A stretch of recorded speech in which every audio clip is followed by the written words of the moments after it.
जो आज की तेरी मेहनत होगी वो कल की तेरी जीत निर्धारित करेगी। हाय फ्रेंड्स, मैं विवेक आज एक बार फिर वापस आ चुका हूँ कुछ नई बातों के साथ। लेकिन आज कुछ ऐसी बातें कहूँगा जो हम सबको इस उम्र में सीखनी चाहिए, क्योंकि हमारे लिए वो बहुत ज़रूरी और फ़ायदेमंद साबित होंगी।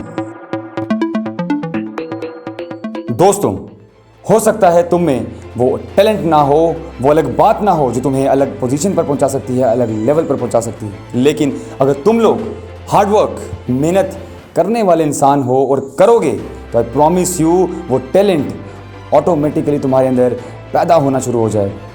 और हाँ, एक चीज़ कहूँगा कि कभी भी किसी सफल इंसान की सफलता को किस्मत का नाम मत देना मेरे दोस्त, क्योंकि उस सफल इंसान की सफलता के पीछे उसकी मेहनत है।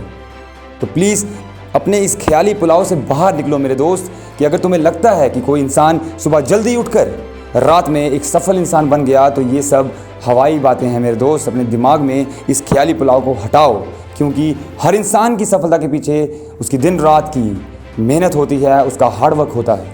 और एक ही बात कहूँगा कि मेहनत करो, क्योंकि कुछ सफल इंसान बनने के लिए, सक्सेस पाने के लिए सिर्फ मेहनत ही साथ देगी। दोस्तों, अगर बात करूँ डिसिप्लिन की, अनुशासन की, तो अनुशासन हमारी ज़िंदगी में हर एक कदम पर, हर एक मोड़ पर हमारे काम आता है। और अगर एग्जांपल्स लूँ कुछ डिसिप्लिन के लिए, तो एग्जांपल सबसे पहले आती है स्टूडेंट लाइफ। अगर एक स्टूडेंट अपनी ज़िंदगी में डिसिप्लिन से अपनी पढ़ाई ना करे तो वो कभी भी एक सफल इंसान नहीं बन पाएगा। और अगर सेकंड एग्जांपल लूँ एक स्पोर्ट्समैन की, अगर एक स्पोर्ट्स पर्सन कभी भी डिसिप्लिन के साथ अपनी डाइट को फॉलो ना करे, अपनी ट्रेनिंग को फॉलो ना करे, तो वो कभी भी एक अच्छा स्पोर्ट्स पर्सन नहीं बन सकता। और लास्ट में एग्जांपल लूँगा एक जॉब करने वाले इंसान की। अगर एक जॉब करने वाला इंसान कभी भी अपने काम को डिसिप्लिन से ना करे तो उसकी कोई भी इज्जत नहीं करेगा, क्योंकि आपका काम ही मेरे दोस्त आपकी इज्जत निर्धारित करता है। और सबसे लास्ट में मैं सिर्फ ये कहूँगा कि अगर डिसिप्लिन की एग्जाम्पल देखना ही चाहते हो मेरे दोस्त, तो सबसे पहले हमारे इंडिया की डिफेंस फोर्सेस को देख लेना, क्योंकि डिफेंस फोर्सेस ही हमें डिसिप्लिन का असली मतलब सिखाती है। और अगर हम सब भी कुछ सीखना चाहते हैं, कुछ डिसिप्लिन सीखना चाहते हैं, तो डिसिप्लिन सीखने के लिए मेरे दोस्त अपने डिफेंस फोर्सेस को ज़रूर देखें, क्योंकि वही आपको एक अच्छे से अच्छा डिसिप्लिन सिखाएगी। दोस्तों, अगर बात करूं सेल्फ बिलीफ की, आत्मविश्वास की, तो आत्मविश्वास आपके अंदर होना बहुत ज़रूरी है। क्योंकि अगर आप किसी काम को करने का ठानते हैं तो सबसे पहले आपके अंदर आत्मविश्वास होना चाहिए उस काम को करने का, क्योंकि वो आत्मविश्वास ही आपके अंदर वो जुनून पैदा करेगा कि आप उस काम को करो, और उस काम को कुछ इस तरह से करो कि उस काम की परिभाषा ही बदल जाए। और साथ ही साथ मैं एक बात कहूँगा मेरे दोस्त, कि अगर आप में आत्मविश्वास नहीं है तो आप किसी भी काम में, किसी भी फील्ड में कभी सक्सेसफुल नहीं हो पाओगे। इसलिए आत्मविश्वास को हमेशा अपने अंदर जागरूक रखो, तभी कुछ अलग कर पाओगे, कुछ बड़ा कर पाओगे। कुछ एग्जाम्पल्स बताऊंगा मेरे दोस्त जो हमें सेल्फ बिलीफ का असली मतलब सिखाएंगी। तो पहली एग्जाम्पल है सीवी रमन जी की, जिन्होंने अपनी आत्मविश्वास के साथ, अपने जुनून के साथ एक ऐसी डिस्कवरी की जिस डिस्कवरी का नाम रमन इफेक्ट पड़ा, और उसी डिस्कवरी के साथ उन्होंने अपनी सफलता निश्चित की। और उसी सफलता ने उन्हें 1930 में नोबेल प्राइज़ दिलवाया फिजिक्स में। तो अगली एग्जाम्पल है एपीजे अब्दुल कलाम जी की, जिन्होंने इतने रिजेक्शंस मिलने के बाद भी हार नहीं मानी, अपने जुनून के साथ, अपने आत्मविश्वास के साथ इंडिया को अग्नि और पृथ्वी जैसी मिसाइल्स दी। और साथ ही साथ उन्होंने the missile man of India का टाइटल अपने नाम किया। दोस्तों, बात करूं धैर्य की, तो धैर्य हमारी ज़िंदगी में बहुत अहम रोल निभाता है।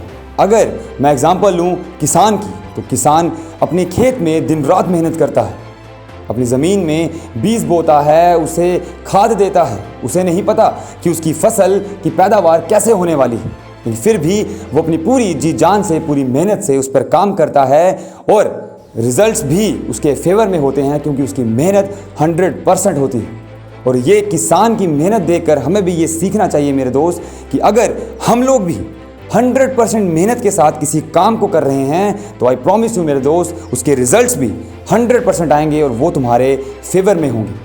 इसलिए मेहनत कर रहे हो तो साथ साथ पेशेंस भी रखो, क्योंकि रिजल्ट्स कभी भी तुरंत नहीं मिलते, कुछ समय के बाद मिलते हैं। 2 लाइनें संस्कृत से उठाकर लाया हूं जो हमें बहुत कुछ सिखाएगी। वो लाइनें कुछ इस तरह से हैं। काकचेष्टा बको ध्यानम श्वान निद्रा तथैव च अल्पहारी ग्रह त्यागी विद्यार्थी पंचलक्षणम। अर्थात काकचेष्टा मतलब एक कौवे की तरह हमें लगातार किसी कार्य के लिए कोशिश करते रहना चाहिए, क्योंकि हम कभी भी किसी कार्य को जब कोशिश करते रहते हैं तो रिजल्ट्स हमारे फेवर में होते हैं। बको ध्यानम से अर्थात ये है कि बगुले की तरह हमें हमेशा शांत मन से सब्र करना चाहिए, क्योंकि अगर आप लोग शांत मन से किसी भी कार्य में सब्र करेंगे तो मेरे दोस्त रिजल्ट्स हमेशा अच्छे ही होंगे। श्वान निद्रा से मतलब है कि एक कुत्ता जिस तरह 24 घंटे अलर्ट रहता है कि अगर उसके पास से कोई छोटी सी भी हलचल हो तो वो अचानक से खड़ा हो जाता है और देखता है कि क्या हो रहा है उसके आगे पीछे।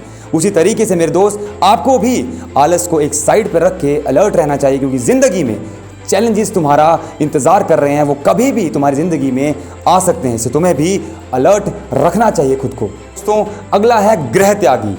लेकिन मेरे दोस्त ग्रह त्यागी से ये मतलब नहीं कि तुम अपना घर छोड़कर चले जाओ। ग्रह त्यागी से ये मतलब है कि जो परेशानियां, जो चिंताएं तुम्हारे घर में आज चल रही हैं और तुम्हें उनमें नहीं घुसना चाहिए, क्योंकि तुम अभी उन परेशानियों को, उन चिंताओं को सुधारने के लिए कैपेबल नहीं हो। तुम्हें अपने आप को उस काबिल बनाना चाहिए कि जब तुम एक काबिल इंसान बनोगे और तुम उन सभी परेशानियों को, उन सभी चिंताओं को सुधारने का जज्बा रखो। दोस्तों अंत में मैं कहूँगा अल्पहारी से मतलब ये है कि हमेशा ज़्यादा मत खाइए, कुछ कम खाइए, क्योंकि कम खाने से आप में हमेशा एक फुर्ती रहेगी और फुर्ती होना बहुत ज़रूरी है हमारे शरीर में। अगर आप ज़्यादा खा लेंगे मेरे दोस्त तो आपको हमेशा नींद ही नींद रहेगी, आपका शरीर जो होगा वो हमेशा लेज़ी लगेगा। इसलिए आपको हमेशा अलर्ट रहना है और इस अल्पहारी से कुछ सीखना है। तो आज के लिए बहुत सी बातें हो गई, तो चलिए मिलता हूँ फिर कुछ नई बातों के साथ, कुछ नई स्टोरीज के साथ। मैं विवेक, तब तक के लिए देखते और सुनते रहें मुझे